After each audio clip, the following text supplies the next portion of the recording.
All right. All right, guys, we're live. Let's see here.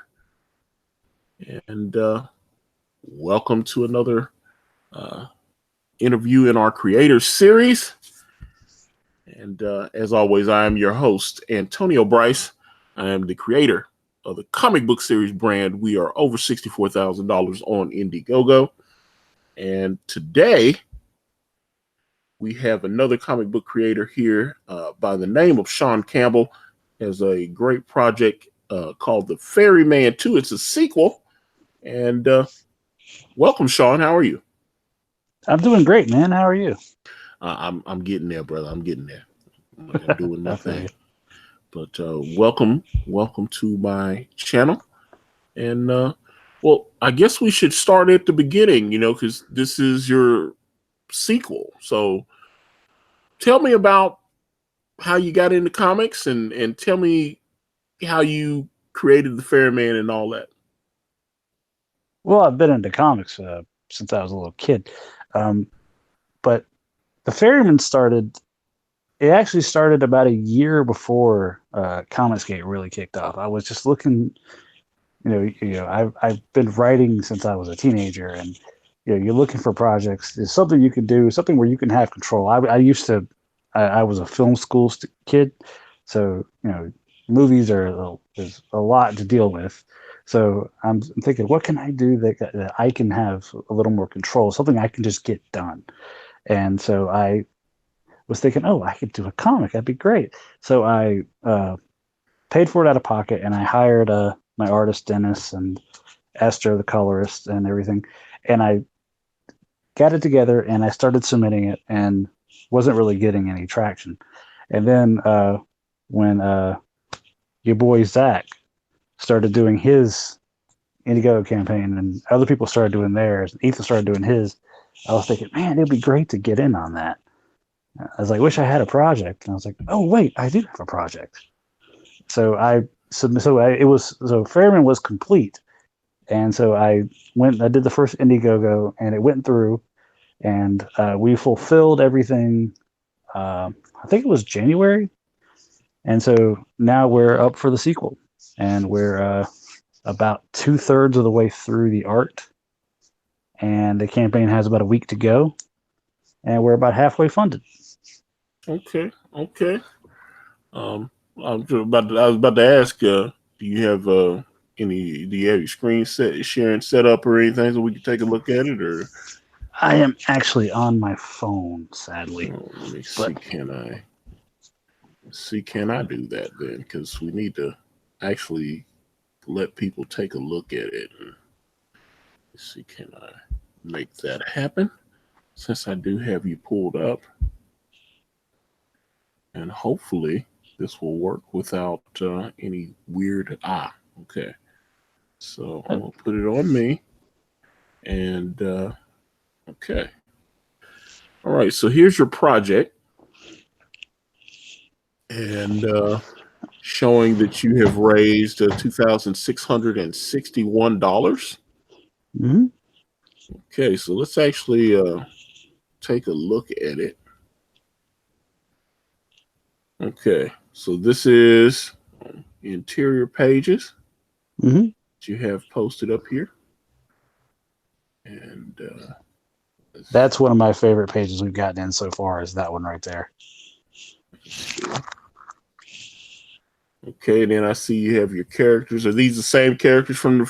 I'm assuming this is just picking up where the first one left off, or is this a Yep. completely The story picks up actually at the end of the first issue. Our main character Miles he's in a he gets attacked, and he wakes up in the hospital at the beginning of the beginning of the second issue. And all those characters were there in the first one, except for her, Gretchen Harker. She's a new character for this one. Aha. Okay, I got you. Okay, and then let me see what kind of perks you got going on here. Let's see. Okay, that's not bad. PDF of issue 2, you're only charging $4, Mm-hmm. and then you can get both the first and the second issue digitally for $7. Then you've got issue 2. How many pages is your book, by the way? It's 28 story pages, and if we do stretch goals, we'll be adding like pinups and things like that. So, but story wise, it's 28 pages. The first 28 book pages. was 20. Yeah, the first book was 22. Oh, okay. Okay. And then let's see. So you got $10 for physical copy, physical copies of 1 and 2. So you have a few, or is this the second print of book 1? We'll be reprinting. I printed exactly enough to sell. I actually don't even have one for myself. Oh, wow. Okay. I got you. Okay. But that's $18 if you want 1 and 2 together. Number 2 and a poster. The poster will be the cover. We're still hammering out the details on what the cover is going to be. Oh, okay. So, but that'll be the cover art. All right. And then 1, 2, and a poster, $28. And then 1, 2, and 2 posters for 38. Issue 1 retailer pack times 10. Okay. So that's 50. Then issue 2 retailer pack for $50. And then original art, books, and posters. So that's go ahead. I was going to say, yeah, Dennis Toronto, my artist, has offered to graciously give up the original art pages. So we're going to be, so you can pick up one of those as well if you like. Okay.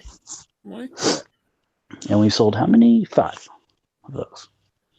Yeah. That's not bad. All right. So yeah, original art is I'm a big fan of collecting original art, or having commissions done. So all right. So that looks good. This needs let's see, you got 7 days left and you're 53% to go. So you just need a couple more eyeballs to find it, which hopefully so let me actually stop sharing now. All right. So but what gave you this idea? You said you had kind of wanted to get in Comicsgate, all that kind of stuff, but just the name, all that kind of stuff. What made you, why this? What made you create it?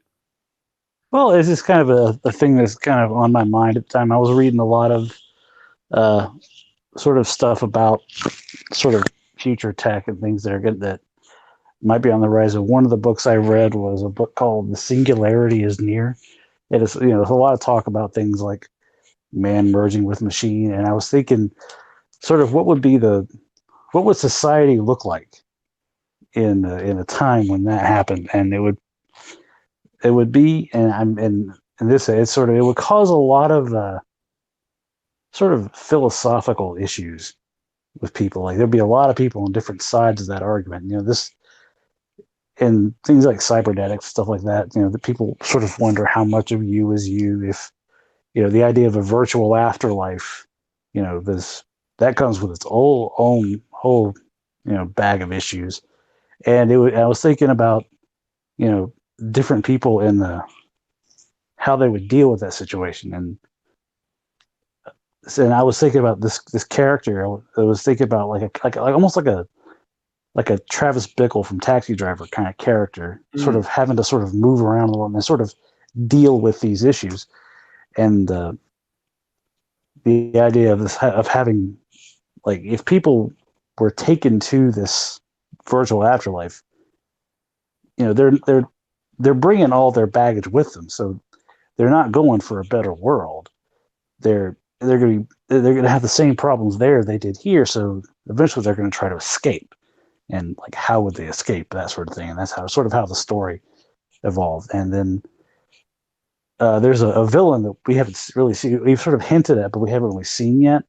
A character named Filth, who is essentially he's like an intelligence that sort of grew from within the virtual afterlife, sort of almost like a devil type character who is sort of who himself wants out and is trying to figure out a way to make that happen. So a lot of sort of moving parts, but basically, it's about the story. But the story is about a character who his brother died. His brother is in glory.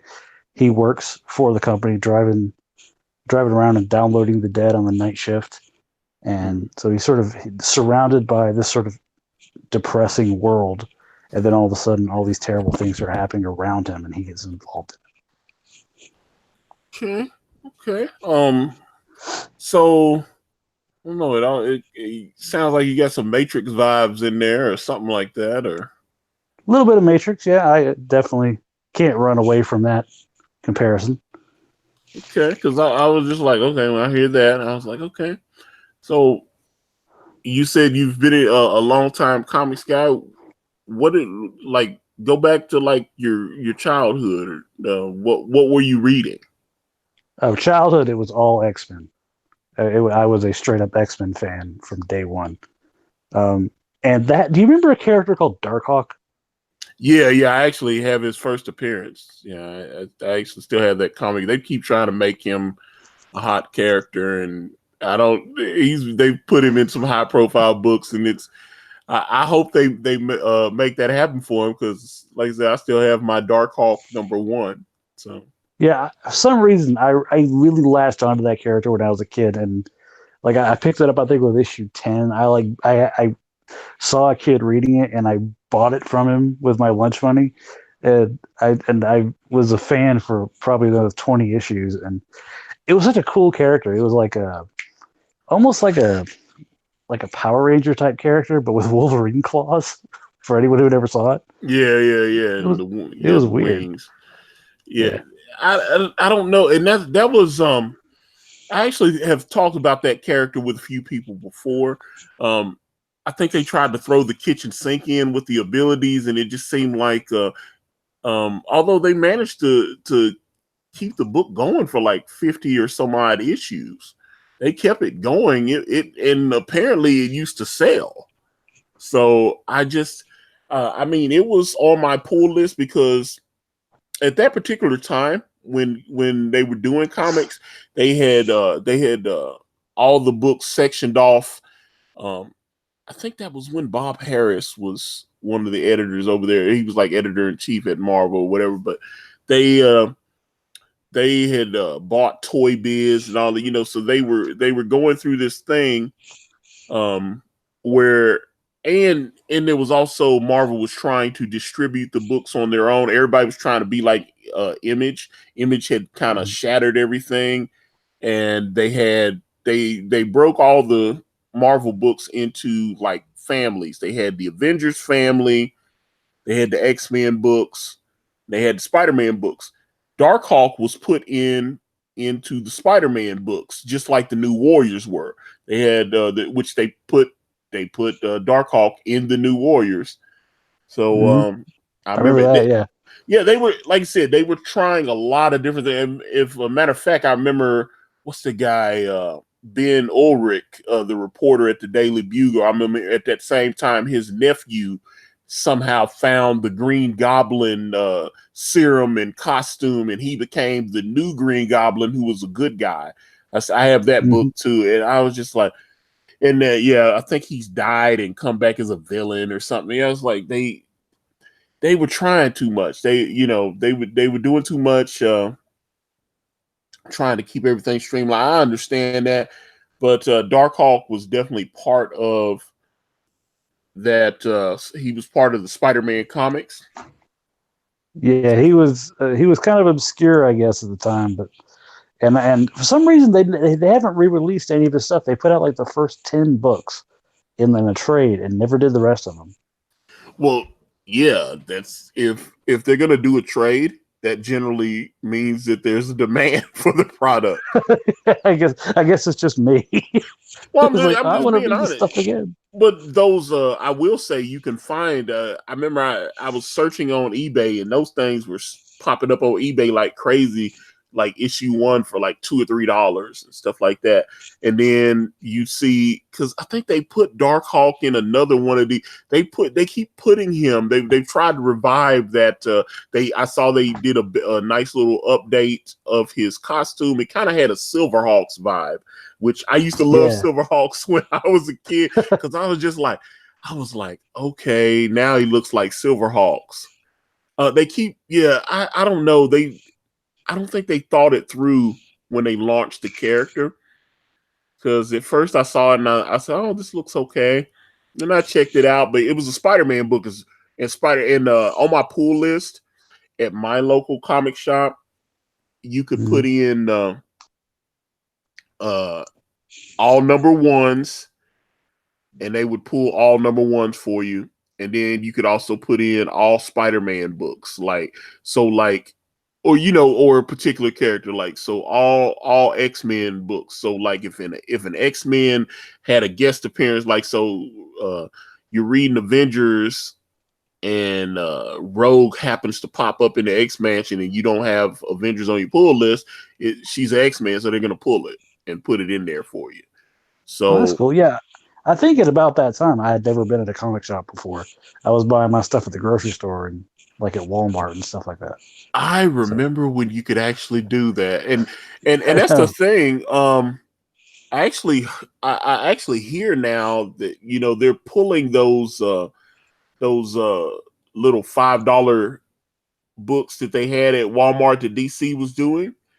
They're not going to do those anymore. I think some of the comic book retailers, they said, had gotten a little upset that they weren't getting the books the way that Walmart was, and but yeah, so they're gonna discontinue those, or they're gonna, or if they're not, they're gonna do them in a way where it doesn't hurt the shops. Because I think they, because they have like exclusive stories in there, and then they'd be like, wait a minute, we can't get those stories. They had like an Adam Kubert story in there and something like that. I was like, okay. But everywhere I would look, the only on places I saw them were on eBay, or, because people would, they'd go into like a Walmart and buy 10 or 15 of them, and then they just put them up on eBay for sale or something like that. Everybody's always trying to make money on eBay. So, yeah. Which is I'm actually surprised that no stores have ever tried to do that themselves, like to be like, cause like one of my, we have 3 stores here in this area, and occasionally, if you go to the movie theater, you'll see like a display for one of them, like if there's like if Wonder Woman's out, there'll be Wonder Woman books in the case and stuff like that. Why don't they do stuff like that, or like have the store like have like an outpost kiosk like at the mall or something, or have a little section in whatever local toy store is like, hey, we're gonna just pay for the space and we'll put stuff there and sell it, kind of thing. I don't know why they never tried stuff like that. Well, I've been of the mindset actually that physical copies of books will become more and more rare. Probably. I keep hearing that this digital comic thing is going to be the wave of the future, but I'm an old school guy. I like having a physical copy of a comic book in my hands. You can't beat that. That brings back those memories to me of being a kid in the 80s and 90s, and going and oh my God, this is a new Todd McFarlane cover. Oh God, and just especially when Todd was on Spider-Man and Rob Liefeld was on New Mutants, and you had Mark Silvestri. He was on Wolverine with Larry Hama, and then you had Jim Lee and Chris Claremont on X-Men, and they were about to do all those big books where Todd leaves Amazing Spider-Man and gets the Spider-Man series with that incredible cover with about like 2.5 million units sold of that book, and then they do the Jim Lee five variant cover that joins up as the one big poster. They do that one. They also do the X-Force cover with Fabian Nicieza and Rob Liefeld with all the different trading cards and all that kind of stuff. So it's, it probably started a lot of what we're seeing, that led to the comic book crash of the late 90s. But that's when there was a company called American Entertainment, and they did comic books by mail order. They had like grab boxes. You could give them, like, say you give them 20 bucks, and they'd send you, they would like, give me $20 plus shipping, and we'll give you 50 comics at random. They'll all be different comics of various value, but just for giving us $20, we'll give you 50 of these books. And I ordered one of those, and they sent me they had all kind of stuff in there. They had a lot of black and white comics, what was like Elf Quest, and those kind of books. They had a lot of the indie stuff. There was some manga books in there. Just a lot of stuff from indie companies that I had never seen before. But and I read a lot of it. I was like, oh, interesting. Okay, because I'm used to reading the stuff. I was reading mostly was from the big two. So they had manga. You're getting manga even back then. Manga's been around for a long time. Well, I know that, but like I don't remember anyone ever talking about manga until like the Tokyo Pop days. They had a lot of. I got a book from like, it's called something Samurai something. I can't remember. It's in my boxes in the closet. I was going through stuff the other day, and I think that book's from like 93 or 94, and it's black and white, and it's about these samurai warriors and stuff. It's very Asian, but I mean, that's what it is. It almost looks like pencil art. It doesn't even look like it was inked almost sometimes. It just looks like they used a process. It's pretty interesting. Yeah, I had one that I found sometime in the 90s, and I was just walking around the store and just kind of stumbled across it. It was a book. It was called, I'd never seen anything else about it. It was called Lycanthrope Leo. You ever heard of that one? I have not. It was basically about this guy who was like born into like a line of werewolves, and it like made him like super athletic. It was pretty cool, but I only ever saw the first issue. I've never seen anything else of it. Okay, I guess I would have been like about the mid to early 90s probably. Yeah, but I will say I remember going to the comic book shop, in the late 80s when they were selling like Frank Miller, The Dark Knight, and all that kind of thing. But the one thing I did see was Katsuhiro Otomo, his book Akira. It was in my local comic shop, and they started running Akira in 1982. That's when it first started, in Japan and stuff.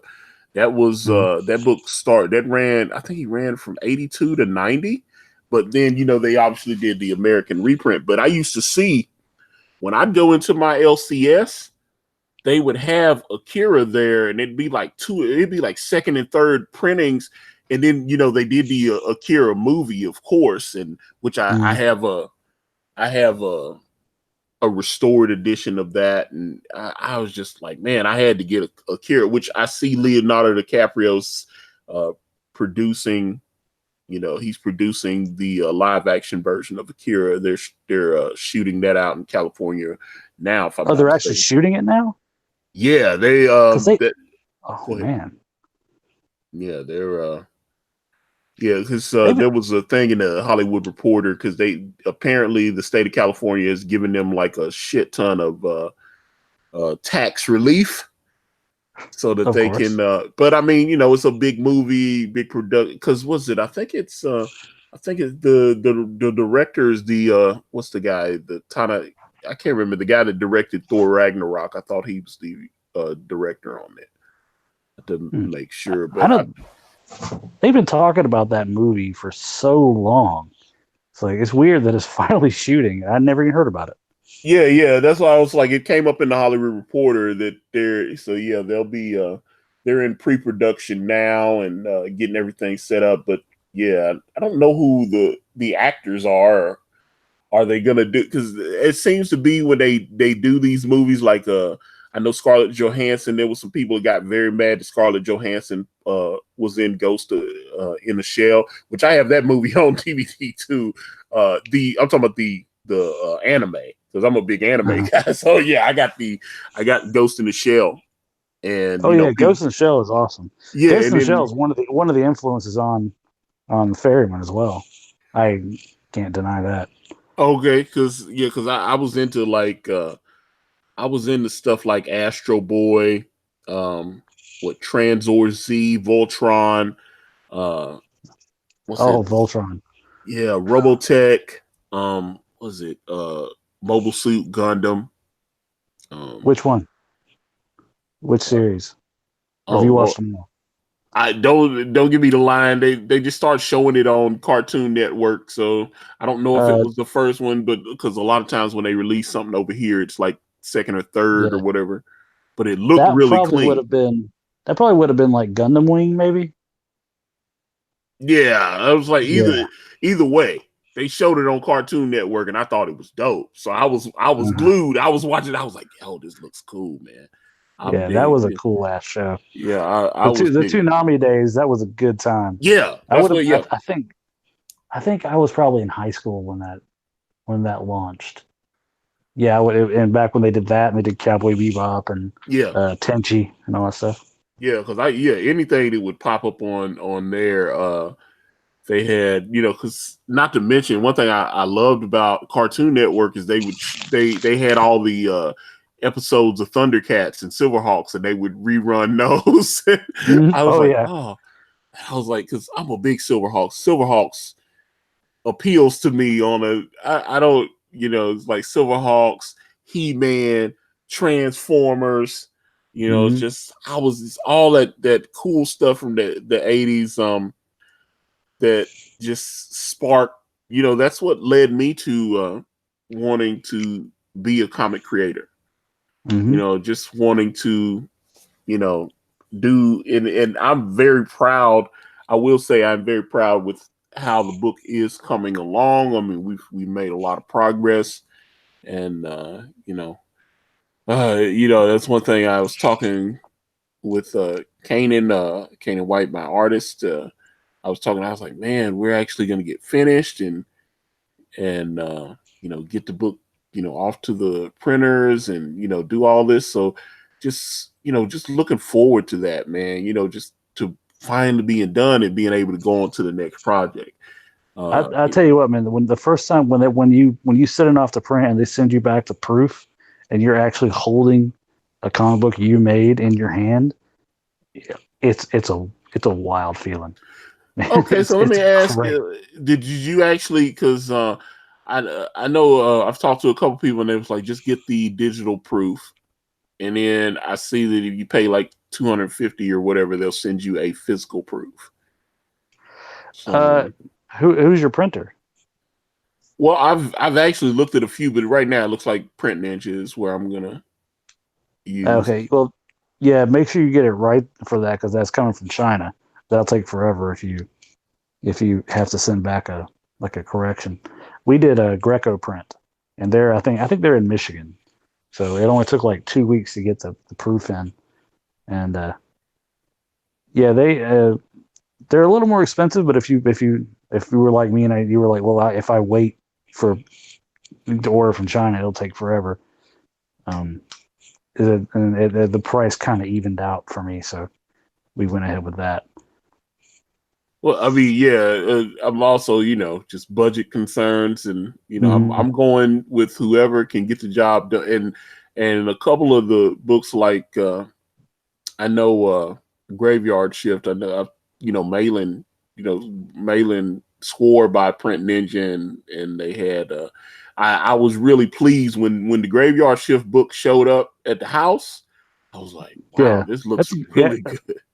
that's a really that's a good feeling book. That feels like a real trade. I was like, oh, this is a nice book. Yeah, great. Yeah, great. The paperweight on it. Yeah, just the colors, everything. I would be very. I was very thrilled with his book. I was extremely pleased with Doug to Naples, Bigfoot Bill. I could not believe I was blown away by Bigfoot Bill. I was just like, oh my God, this hardcover.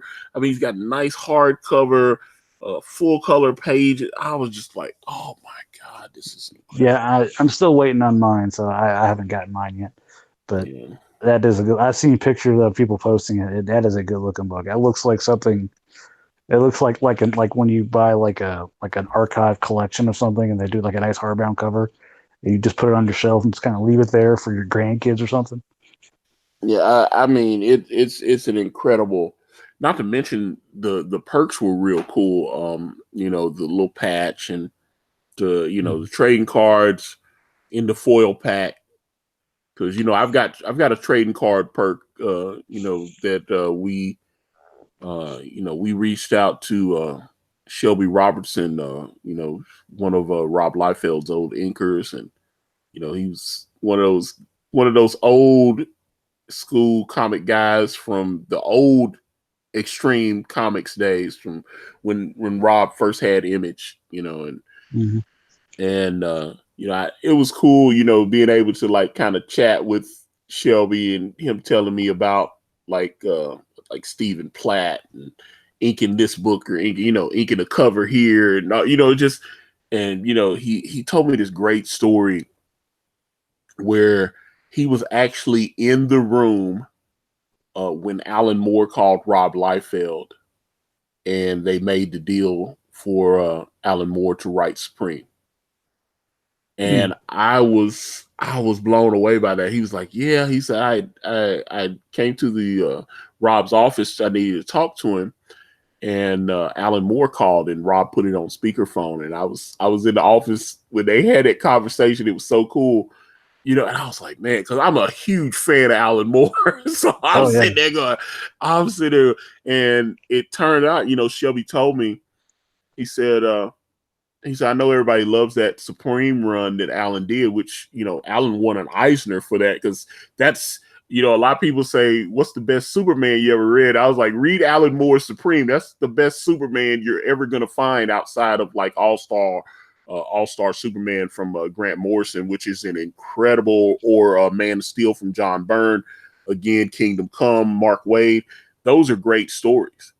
But yeah. yeah, What was your first Alan Moore book? my first album, there was a thing with what was it, For the Man That Has Tomorrow. I started reading it, but the first thing I'd ever read from him, I didn't really know who he was. I saw some friends of mine reading the little Swamp Thing stuff that he had Uh-huh. done, and then everybody started talking about this book Watchmen, and I was actually too young to read Watchmen. I was a kid, and but somehow I managed to get my grubby little hands on, and I read, and I was like,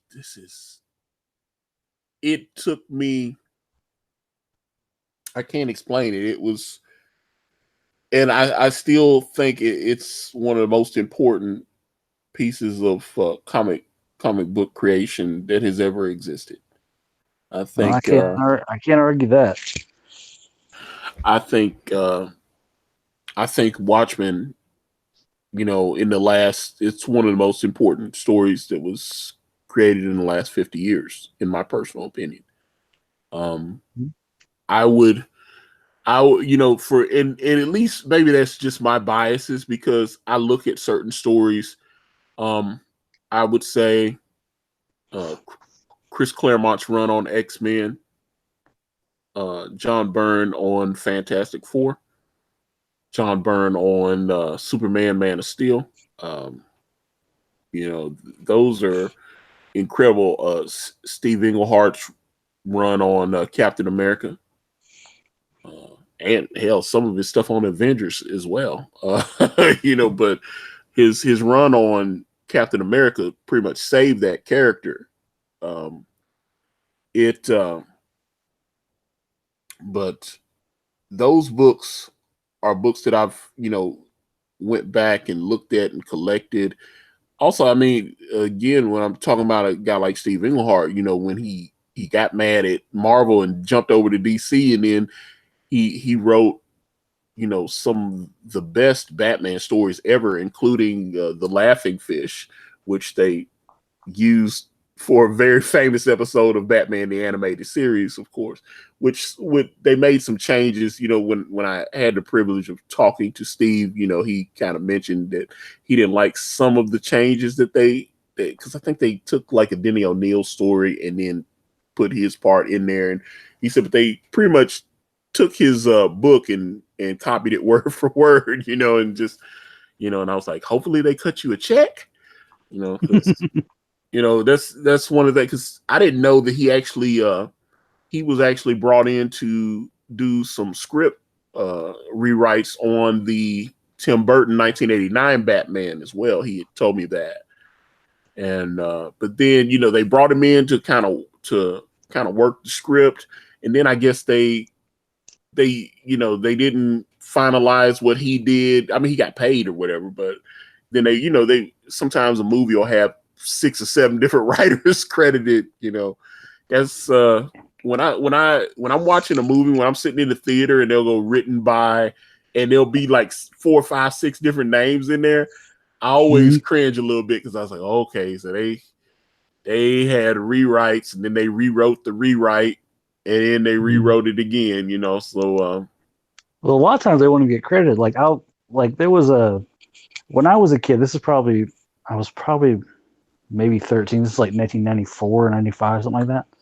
There was this. I went to the mall one time, and like once a month at the mall I went to, they would have this thing where they would have like almost like a flea market inside the mall. There were people there selling like little knickknacks and movie posters or whatever. And there was a guy there for some reason who was selling screenplays. This is South Carolina. So it's like, what? Why is this guy here selling screenplays? So one of the first screenplays I ever read, I bought from that guy. It was a screenplay for a Watchmen movie written by Sam Hamm, who wrote the Tim Burton Batman movie. And that was my introduction to the Watchmen, because I was too young really to appreciate it, and too young to read it. And the guy was like, "Oh, you never read Watchmen? Here, check this out." So I picked up that and I read it, and it followed. When I finally read the comic, it followed it pretty well right up until the end, and the ending was just this total cheeseball. It was it was like the scene at the end of I think it was Mortal Kombat Annihilation, where it ends with like the characters all posing, and like that's where the credits roll. It was something stupid like that. But yeah, the first screenplay I ever read was a Sam Hamm Watchmen script, and I forgot about that till just now. That was cool. Well, that's I actually thought Zack Snyder's Watchmen was okay, but he changed the ending, and I've argued about this with a few people. They were like, no, I understood why he had to change the ending, and I was like, no, dude. Alan Moore had it said. I don't, some people's like, just make it like the threat of a nuclear war as opposed to alien invasions and stuff. And I was just like, nah. I thought having the fake alien come through, and look like it had torn a different, through its dimension and had an accident and came into ours. I thought that was brilliant, and I think it still holds up. But other people was like, no, man, just make it look like it was a nuclear accident. And then I was like, okay, look at. And the reason I don't think that really works is because, the whole point is, there's a tragic explosion in New York, and then we get all the world's sympathy, and that all of a sudden world peace. Look at what happened when 9/11. We had a lot of the world's sympathy then. When 9/11 happened, it doesn't last. That's not how it works, guys. Yeah, and that's 9/11 happened, and there was all these world leaders like, oh, we send our prayers to the Americans right now. It lasts for a couple weeks, a month or two, and then yeah, and it was just like at the end of the day, then after a while they go, okay, well, you're still Americans, and then they just go back to doing what they were doing. So, you know, so I think if you, it's like someone had, I saw some people talking online. It's like the one way, like they were like, if you ever wanted to cure racism, the aliens would have to come down. He's like, because if there was an alien invasion, nobody's gonna be caring if you black or white. They're gonna be worried about these green guys that are coming from the sky. They're gonna like, at least he's human. He's like, he might be a black human, but he's a human. He's like, I'm worried about humans. And so, and I think it would unite a lot of people. That's why I'm saying, just faking that an interdimensional being had kind of got had an accident and killed a lot of people in our plane. I thought that was genius. And so that's why you have someone like Alan Moore.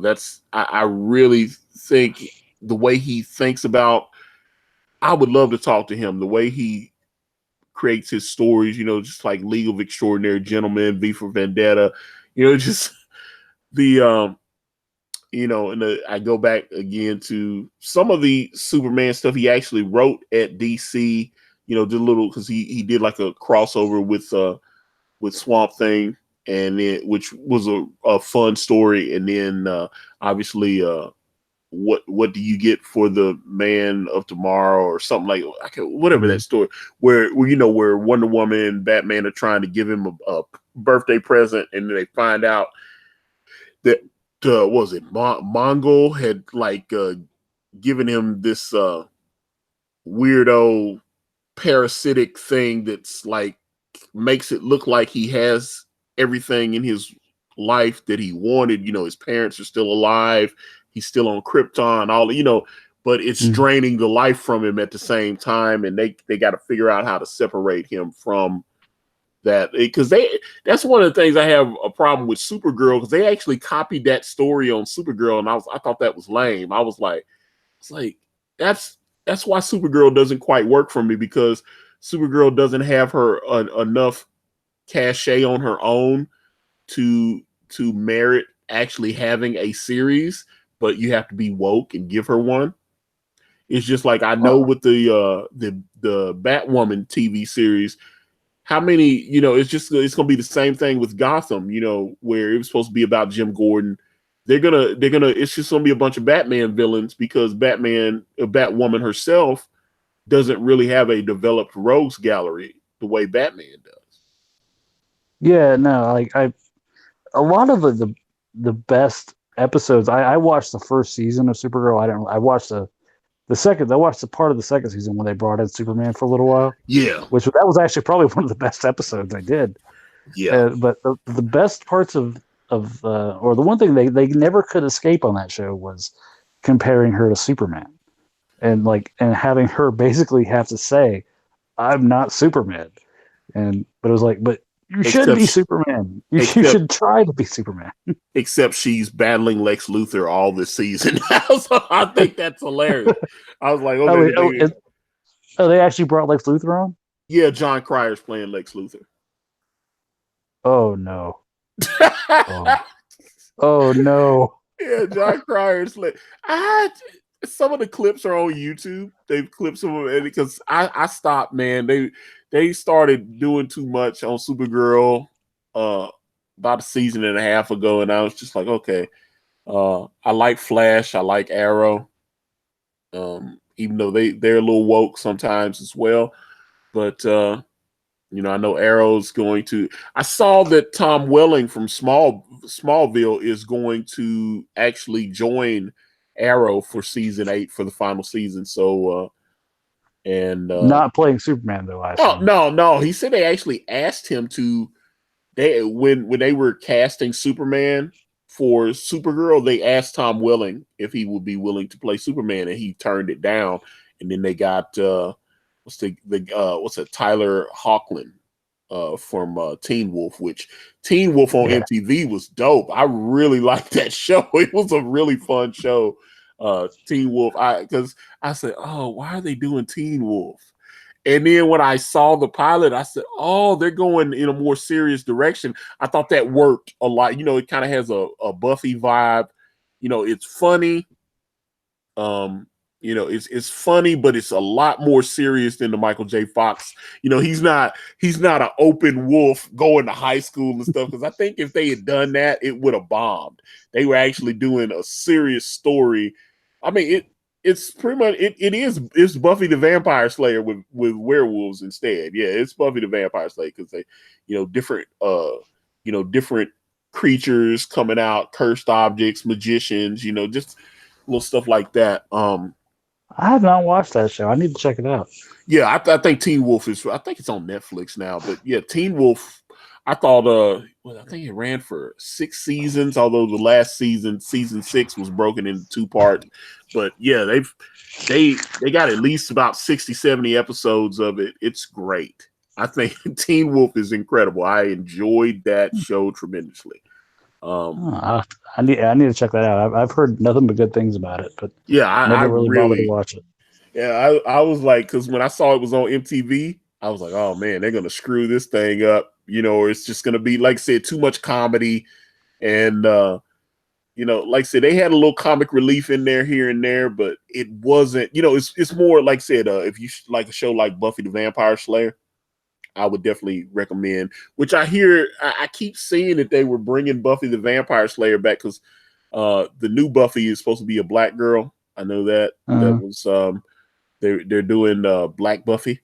You know, it's like, so, but Josh Whedon's involved, so I was like, I'll check it out. I like what Josh Whedon does, so if it has that same flavor and it's well written, I will definitely peep it out. If it's not good, yeah, I mean, yeah, a good show speaks for itself, even if it sounds like a bad idea on paper. yeah, but I thought that was a little weird. It's just like that. It's like that new Charmed. You know, they was like, oh, we have to change everybody. It's like the witches can't be white anymore, so they've got like these Latino women as the ghosts now, as the witches. And I was like, okay. And the ratings aren't quite what they thought it was going to. You know, I think they're going to, they can't just cancel it, though. That's the thing. When they go woke, they can't just cancel it because they don't want to admit that, you know, hey, we'll build an audience. Everyone will come back. You know, it's that kind of thing. And it just doesn't work. They're so busy trying to make sure that every minority is represented, and instead of working on telling good stories and making sure, you know, that the plots are tight. And then so that everybody goes, oh, they're hitting us over the head with everything. Gotcha. Okay. Here's an Asian guy. Check. Okay. Latino. Check. Black gay man. Check. You know, it's like they have every box. So I mean but that's how I see that's how television seems to work now. I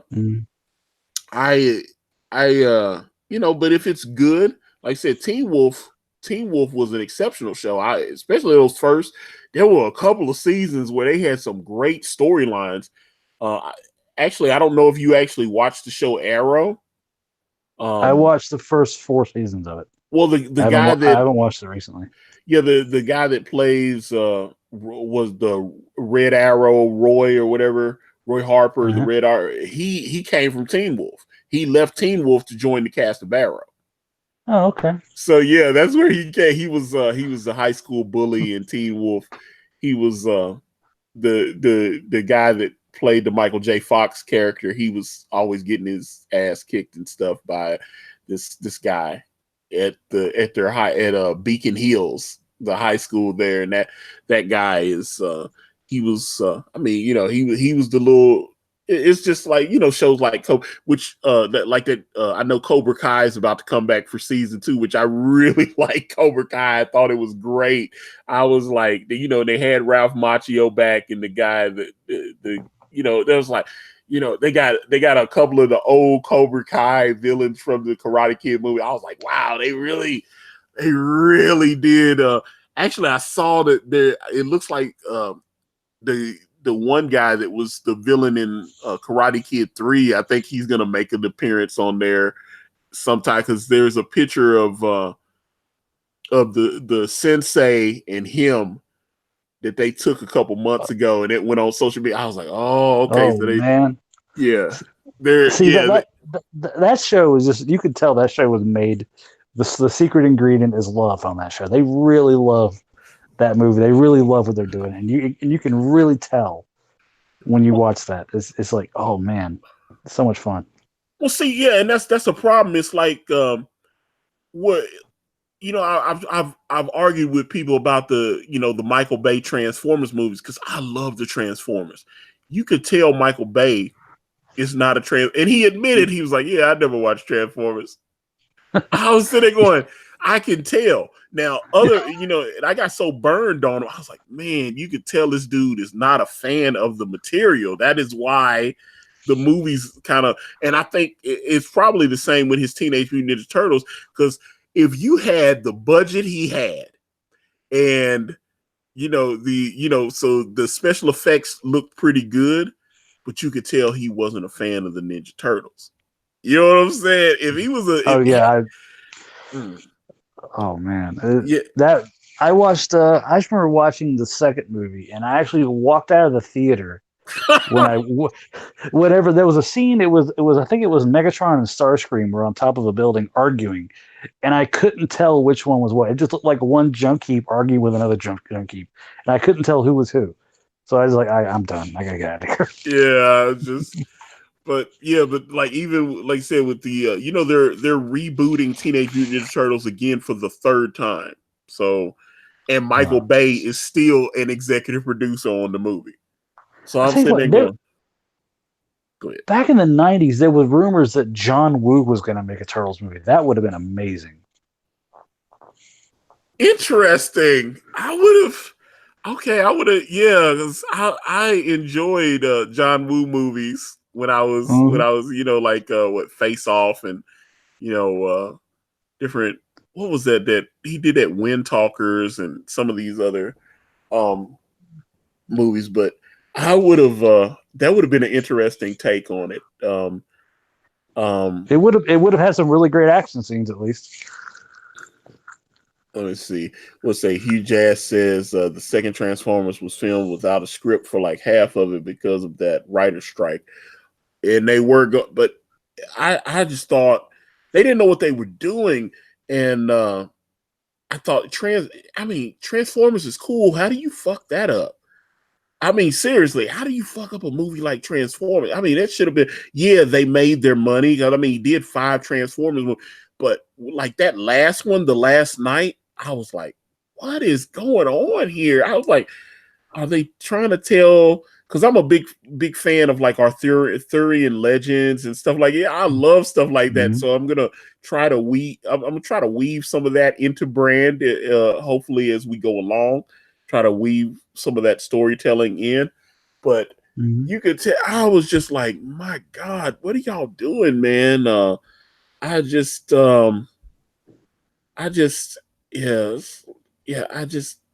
God, it was so bad. And it was like, Huge Ass, you fuck it up by not having a script.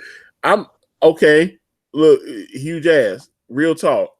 I didn't really like the script. If they had a script in Transformers 1, and I didn't think that was great storytelling, even though it made a lot of money, I was like, okay, it's not bad. Then, okay, 2, and then they did 3, and then they did 4, and then they did 5. And I thought they were all bad, especially when you try to do like Devastator, when you're doing a combiner, you make it look like it looked on the cartoon and stuff. The combiners are cool, man. I was like, when you do like the Constructicons and then you have them merge into, and I was like, the whole thing with the nanites is how they change and all that.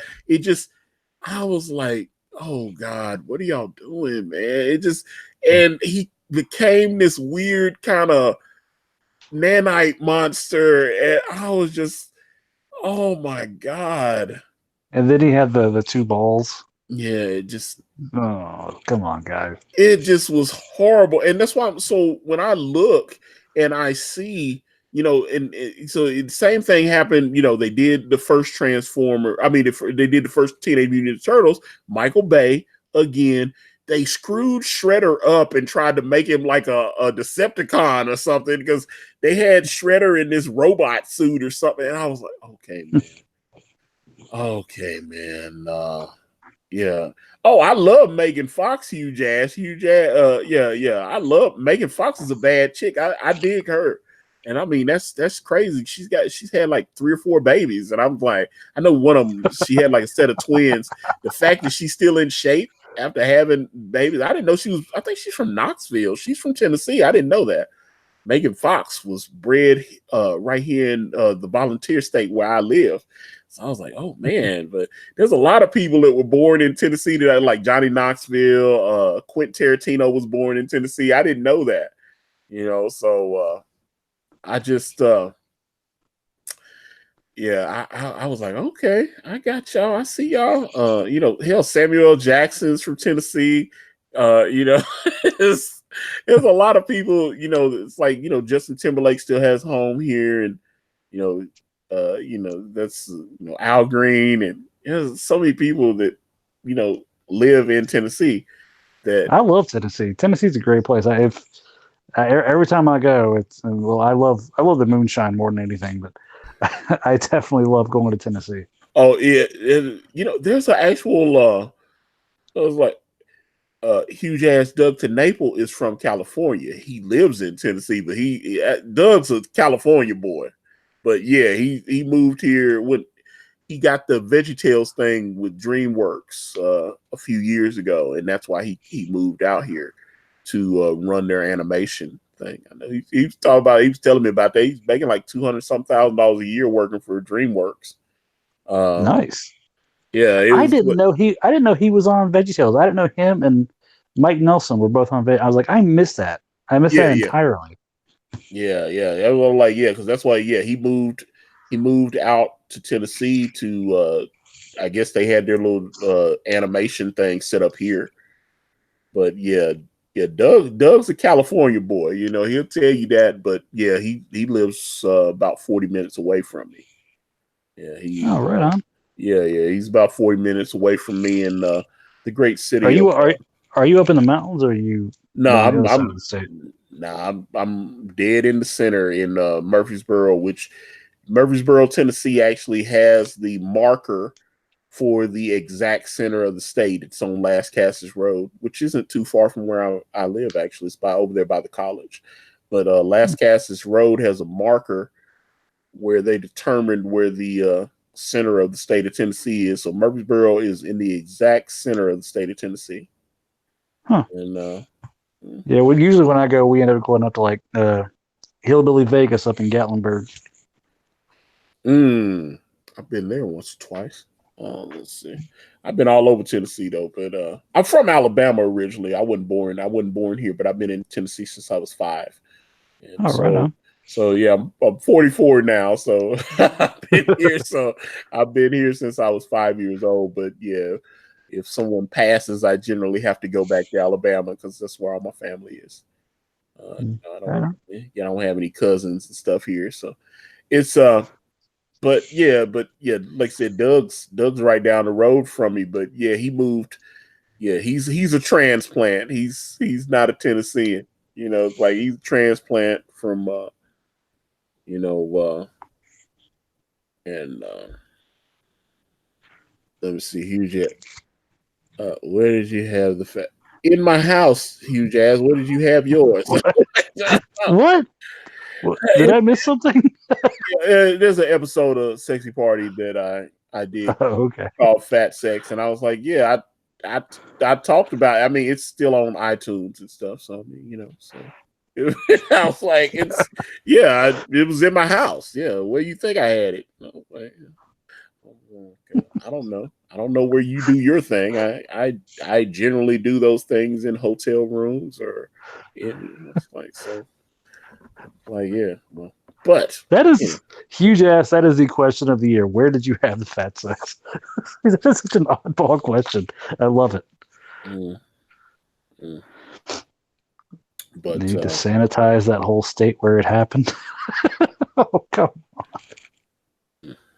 well, but see, on. there's Okay. the thing. Well, see, that's the thing, though. If you actually listen to the episode, it did not happen because I pulled the plug on it.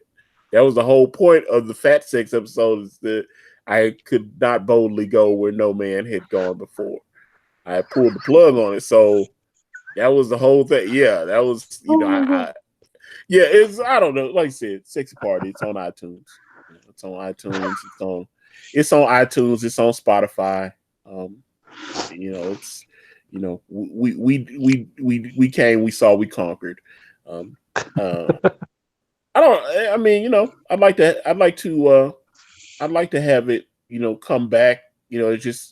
It's you got to have someone that you have chemistry with because I didn't want to. Since I thought about doing um you know, doing it again, but you got to have a good female co-host. There's a lot of guys that are like, "Hey, Antonio, I'll host Sexy Party with you." I was like, "You're a dude. I don't want to. I don't want to do Sausage Party. I want a woman.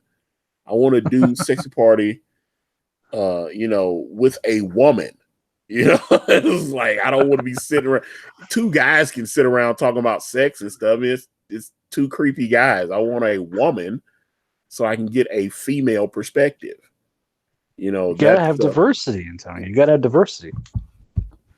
but yeah, it's like I don't, and I don't want just a woman. I want a woman that can actually, can actually add something to it. That's why I thought, um, that's why Sashi was, such a great foil. She was very open about things that she had been through.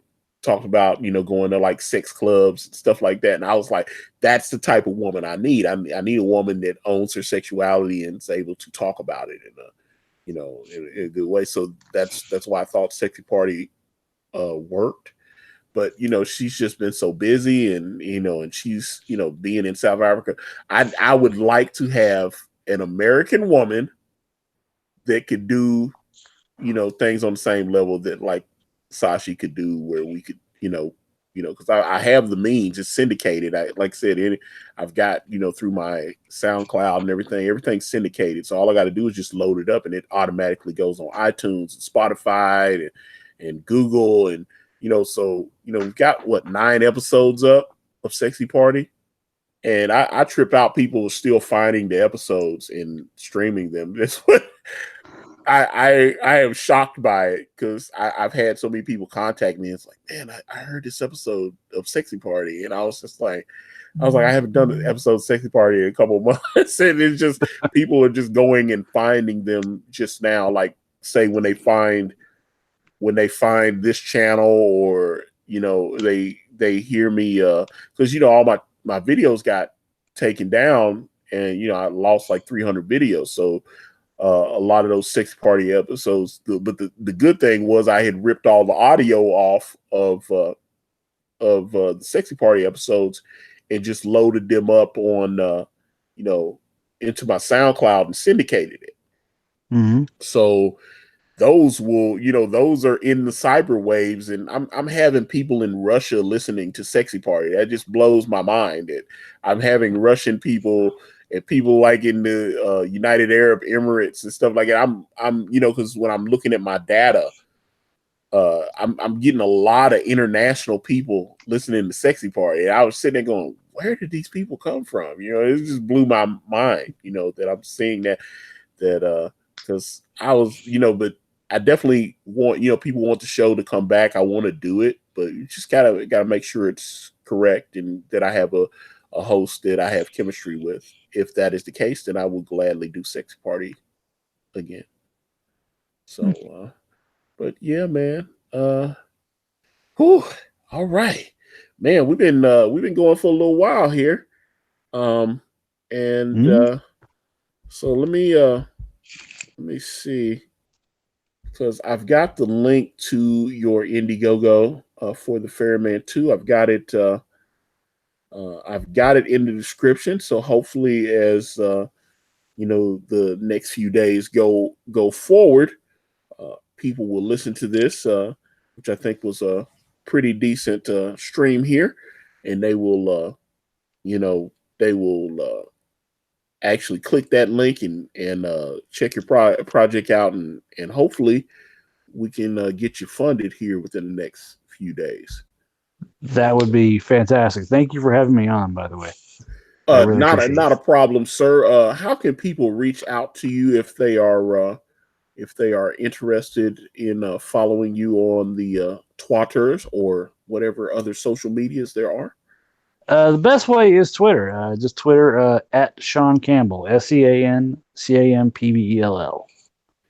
All right, Yeah, check out the Ferryman on Indiegogo. We have 7 days left right now, and we're about halfway funded. So, all right. So yeah, that's what I'm saying. I think this is doable, man. Just need to get a little bit more. I know you've probably been on mailing already. Maybe I don't know. Have you been on? I haven't been on mailing. I've reached out to him. I never heard back, but I've been doing Edwin Boyette. I've done his show a couple times. Back for the first campaign, I popped up on Ethan's show once. I've done a few shows here and there along the way, but I really like doing these chats. I like getting to meet some of my my contemporaries and just shooting shit about comics. It's awesome. Well, yeah. That's the fun part of it, and just kind of like I said, hopefully a few people will listen to this stream, and they will slide on over to the Indiegogo and check your project out and get you fully backed. That would be awesome. That would be awesome.